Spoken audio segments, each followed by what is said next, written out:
ছেলেমেয়েরা অনেক ক্লান্ত, এখন সবাইকে দুপুরের খাবার খেতে হবে, তাই চলে এসেছি ধানমন্ডি স্টার কাবাবে।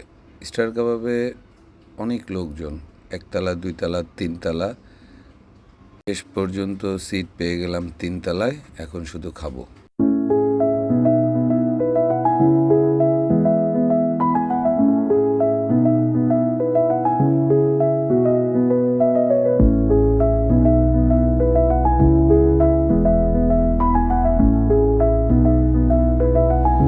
খাওয়া দাওয়া শেষ, এখন আবার চলে যাব শহীদ মিনারের উদ্দেশ্যে।